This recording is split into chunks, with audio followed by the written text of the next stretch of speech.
Hello friends, आपने content में देख के तो जान ही लिया होगा कि मैं किस टॉपिक पे बात करने वाली हूँ। देखिए, ये टॉपिक बहुत ज़्यादा इम्पॉर्टेंट है। मैं नहीं चाहती कि मेरी इन सारी बातों में से एक भी बात आपके कानों तक ना पहुँचे, इसलिए मैं चाहती हूँ कि आप मेरी वीडियो को लास्ट तक ज़रूर देखिएगा।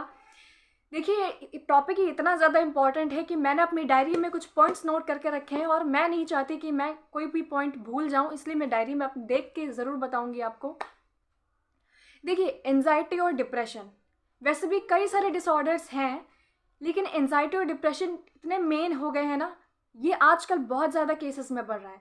इसलिए एंजाइटी और depression, you friends, you must have heard about these two words. ये सुनने में जितने ज़्यादा क्रिटिकल लगते हैं, उनसे कई ज़्यादा क्रिटिकल इनकी लाइफ होती है।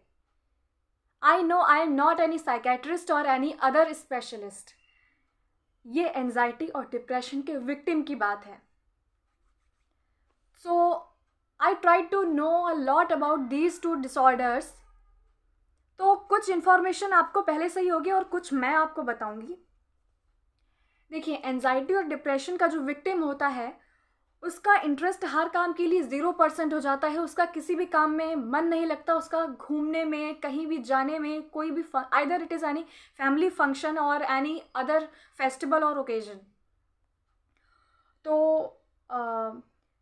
उसके फेस पे स्माइल तक नहीं आती, विक्टिम के फेस पे स्माइल तक नहीं आती। उससे लगता है कि मैं इस दुनिया में क्यों आ गया या क्यों आ गई। विक्टिम को कुछ भी खाने पीने या घूमने का बिल्कुल भी इंटरेस्ट नहीं होता। कॉन्फिडेंस लेवल भी 0% हो जाता है। अब मैं आपको इसके कुछ सिम्टम्स बताऊंगी। देखिए, सडनली विक्टिम की जो बॉडी है वो लूज होने लगती है। सडनली उसे कुछ भी अच्छा नहीं लगता, उसे कुछ भी, मतलब उसके घर में लोग अच्छे नहीं लगते, उसे कितना भी प्यार मिले उसे अच्छा नहीं लगता, कुछ भी अच्छा नहीं लगता। उसे वॉमिट जैसा फील होता रहता है, मॉर्निंग टू इवनिंग और मॉर्निंग टू नाइट। उसे हमेशा वॉमिट जैसा फील होता है, और लेकिन वॉमिट नहीं होती। और चेस्ट में हैवीनेस लगना, परमानेंट रोने का मन करना। रोने का मन तो उसे करेगा ही, क्योंकि उसे जब ये सब सारे सिम्टम्स फील होते हैं तो उसे ऐसा लगता है ये कौन सी बीमारी है। वो समझ नहीं पाता कि उसे एंजाइटी और डिप्रेशन है। उनके हाथ और पैरों में कंपन होती है, झंझनाहट होती है और बहुत तेज घबराहट होती है।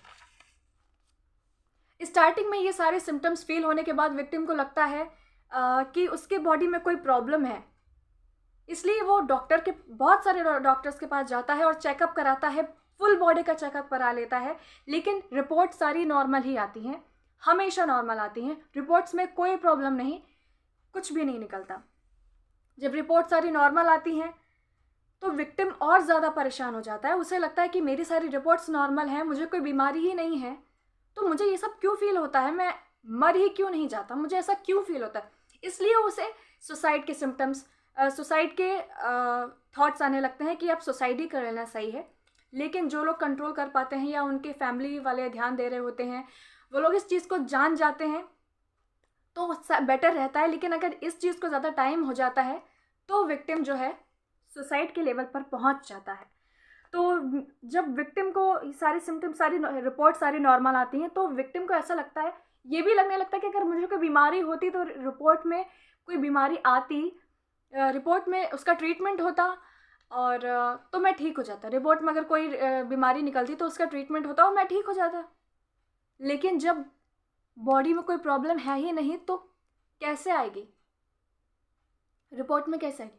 प्रॉब्लम तो ब्रेन में है। सुनिए, ब्रेन के हर डिसऑर्डर को पागलपन नहीं कहते। ये मैंने लिख के रखे पॉइंट्स, मैं आपको बताती हूँ। ब्रेन के हर डिसऑर्डर को पागलपन नहीं कहते, और एंजाइटी, डिप्रेशन जैसे और भी जो डिसऑर्डर्स हैं, ये सब कोई इन्फेक्शियस डिजीजेस नहीं है जो एक दूसरे में फैल जाती हैं। ये सिर्फ एक टाइप की इलनेस होती है जिससे एक इंडिविजुअल अंदर ही अंदर लड़ता रहता है।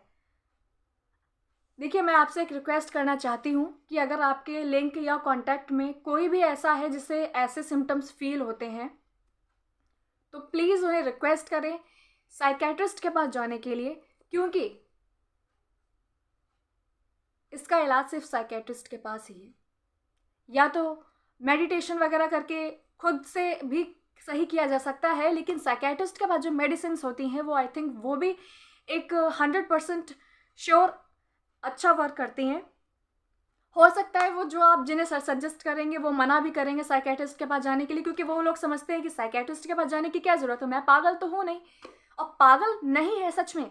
देखिए, किसी को उसे समझाइए, फिर आप उन्हें समझाएंगे कि अगर कोई आपको बीमारी होती, देखिए जिसको अगर कोई बीमारी होती है किसी को, तो उसके मरने के चांसेस भी बहुत ज़्यादा होते हैं।